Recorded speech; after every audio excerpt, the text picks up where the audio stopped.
अस्सलाम वालेकुम जी। मेरा नाम सुहेल अब्बास है और आप देख रहे हैं learn with Suhail official YouTube channel.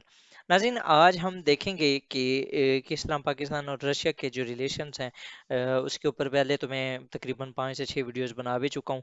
अगर आपने नहीं देखे तो आप उनको देख लें।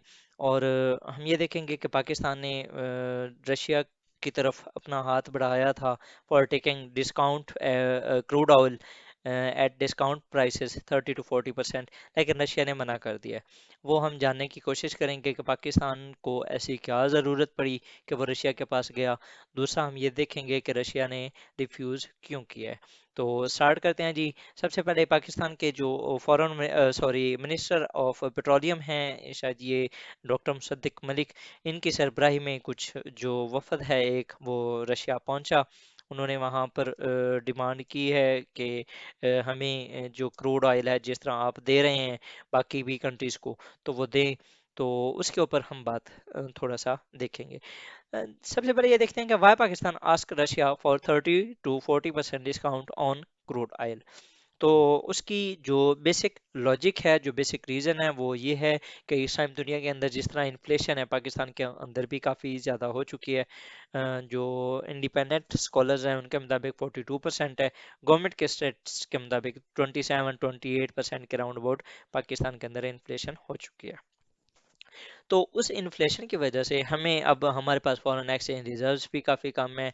पाकिस्तान की इकॉनमी भी काफ़ी डिविडेंडिंग है पाकिस्तान, और अल्टीमेटली जो पाकिस्तान के अंदर दूसरे पॉलिटिकल क्योस है, इंस्टेबिलिटी है, उसकी वजह से वैसे ही इकॉनमी काफ़ी डिस्टेबल हो चुकी है। तो हमारे पास पैसे भी कम हैं और हमें एनर्जी भी चाहिए। तो उसके लिए अब हमारी कोशिश ये थी कि हम रशिया की तरफ अपना हाथ बढ़ाएं और उससे कुछ लें। हम वैसे ओवरऑल अगर देखा जाए तो 3 से 4 कंट्रीज हैं जिनके साथ हम ये ऑयल वगैरह ले रहे हैं। Saudi Arabia and Kuwait are the key player supplying oil to Pakistan. ठीक है। और सऊदी अरेबिया है supplying crude oil to Pakistan, where Kuwait जो है वो हमें रिफाइंड पेट्रोलियम से देता है। अगर फर्दर देखें तो कतर भी है जो कि गैस मार्केट के ऊपर वो काफ़ी डोमिनेट करता है पाकिस्तान के अंदर। Pakistan can have an energy deal with Russia that would help strengthen the strategic relationship between the two countries. ठीक है। ये उधर हाथ बढ़ाने का एक और मकसद ये भी था कि हम जो अपने स्ट्रेटेजिक फील्ड है उसके अंदर भी हम फर्दर परसू करेंगे। और ये पाकिस्तान को ऑलरेडी ऑफर हुआ भी था जब अभी एससीओ की समिट हुई थी, उसके ऊपर मैंने वीडियो बनाई थी काफ़ी। पाकिस्तान के प्राइम मिनिस्टर व्लादिमीर पुतिन साहब से मिले थे और उन्होंने ये कहा भी था कि आप जो गैस पाइपलाइन है वो आप बनाएं, हम आपकी हेल्प करने की कोशिश करेंगे। अफगानिस्तान के अंदर हम दोनों मिलके काम करते हैं। और फर्दर वो जो टापी थी Turkmenistan, Afghanistan, Pakistan, India gas pipeline, उसके ऊपर काम करने के लिए कहा गया था। अब पाकिस्तान इस टाइम क्यों जाना चाह रहा था?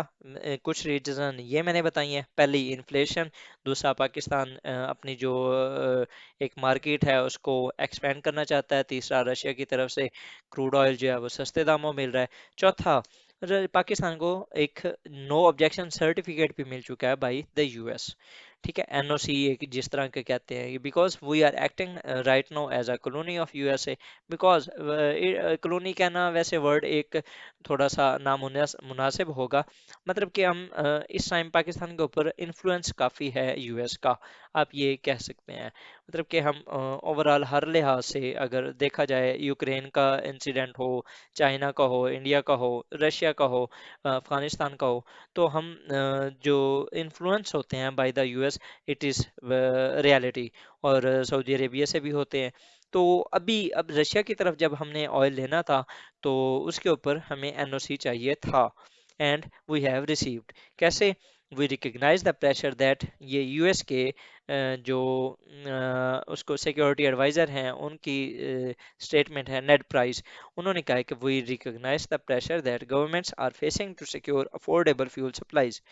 The department said that we have been very clear that each country will have to make its own choices based on its own circumstances in terms of energy imports। मतलब कि आप अब पाकिस्तान का जो अभी एक डेलीगेशन गया है टू रशिया, उसके 4 पॉइंट्स थे जो उन्होंने वहां पर पुरसू करने थे। पहला, क्रूड ऑयल की इंपोर्ट। दूसरा, रिफाइंड पेट्रोलियम के प्रोडक्ट्स की इंपोर्ट। तीसरा, गैस इंपोर्ट्स। और चौथा, north south gas pipeline project, इसके ऊपर डिस्कस करना। ये जो नॉर्थ साउथ गैस पाइपलाइन है, इसके ऊपर मैं ऑलरेडी पाकिस्तान रशिया रिलेशंस के अंदर जो मैंने अपनी वीडियोस बनाई थी उनके अंदर मैं डिस्कस कर चुका हूँ। तो पाकिस्तान ये रशिया से इंपोर्ट करना चाह रहा था, लेकिन रशिया ने मना कर दिया। ठीक है, रशिया ने क्यों मना किया? Russia refuse to give Pakistan a 30-40 discount on Russia crude oil, saying that it could not offer anything right now as all volumes were committed. वो बेसिकली इस टाइम नहीं देना चाह रहा। उसकी मल्टीपल रीजंस हैं, जिनको हम फर्दर अपनी आगे वाली जो स्लाइड्स हैं उनके अंदर डिस्कस करते हैं। पाकिस्तानी डेलीगेशन जो था वो state minister of petroleum Musaddiq Malik था, joint secretary officials and Pakistan embassy in Moscow, मतलब ask for discount during the talks in Moscow. The talks ended with no cogent conclusion, but Russian side promised to consider Pakistan demand and share its mind later on through diplomatic channels. However, sources said Russia can offer crude at the rates it is providing to its larger clients countries। ठीक है, अब basic जो reason है, हाँ, जो पाकिस्तान चाह रहा था फ्रॉम रशिया, वो उस प्राइस पे जो कि यूएस ने सेट किया है, एंड यूएस हैज सेट $60 पर barrel as a price cap.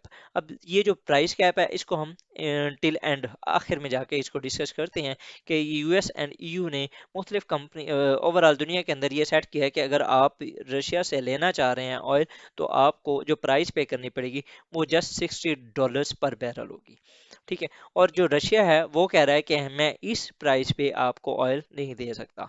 हाँ, मैं उस प्राइस पे देने के लिए तैयार हूँ जो आपसे अलावा जो मेरे पास जो एक क्लाइंट्स हैं, जो क्लाइंट कंट्रीज हैं जो कि मुझसे ले रहे हैं, और वो कौन है? India and China.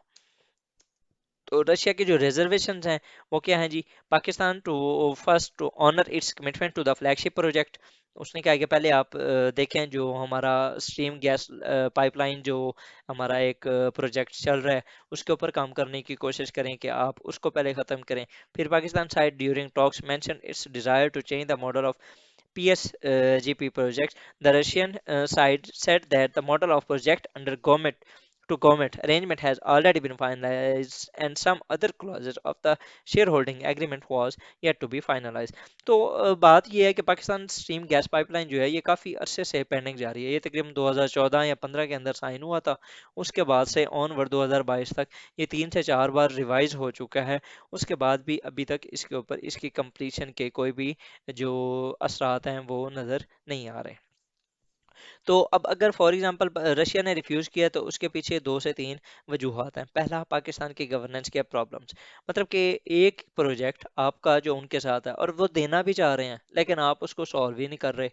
ठीक है। दूसरा, यूएस की सैंक्शंस। यूएस की सैंक्शंस की वजह से वही जो प्रोजेक्ट ये ऑलरेडी मैंने मेंशन किया है वो मल्टीपल टाइम्स उसको रिवाइज किया गया है। इसको आप एक बार पढ़ लीजिएगा। पहले वो कोई एक मॉडल था, बिल्ड ऑपरेट एंड ट्रांसफर वाला मॉडल। ठीक है। फिर उसके बाद पाकिस्तान के ज़्यादा शेयर्स उसके अंदर किए गए, जिस तरह 76% शेयर पाकिस्तान का था, रशिया का 24% था। ये रीज़न क्या थी? Because to avoid the US sanctions. और तीसरी जो मेजर रीज़न है जो रशिया अब ऑयल नहीं दे रहा, ये जो मैंने आपको पहले बताया था कि मैं एंड पे जाके बताऊंगा, वो है EU price cap, US EU price cap. अब इसके अंदर यूएस और United union, sorry European union, इन्होंने ये क्या कहा है? It is closing in on a deal to cap the price of Russian crude oil at $60 a barrel. Their latest attempt to clinch an agreement before a Monday deadline, मतलब कि ये जो कल का जो दिन गुजरना है, ये डेट होगी 5 दिसंबर 2022। यहाँ पर उन्होंने फाइनली ये डिसाइड करना है कि कितना जो प्राइस कैप है वो लगाया जाए। अभी तक जो ईयू एंड यूएस उन्होंने किया है, उनका यही प्लान है कि $60 पर barrel Russia can sell to the countries which are in the American bloc. तो इस बेस पे रशिया ने पाकिस्तान को रिफ्यूज किया है, लेकिन उसने ये नहीं कहा कि हम बिल्कुल ही नहीं देते। Yes, you can take, you can buy the oil, but on that price which Russia wants. Now in these circumstances what Pakistan has to do? सबसे पहले पाकिस्तान को क्या करना चाहिए? Set your house in order. मतलब कि आप छोटी छोटी बात पे भी अगर आपके मुल्क के डिसीजंस किसी और मुल्क ने करने हैं, then what, where is the concept of sovereignty? ठीक है, मतलब कि आप यूएस के सैंक्शन से बचने के लिए आप मल्टीपल टाइम्स डील्स कर रहे हो और आप एक कंट्री को अपने से दूर करने की कोशिश कर रहे हो।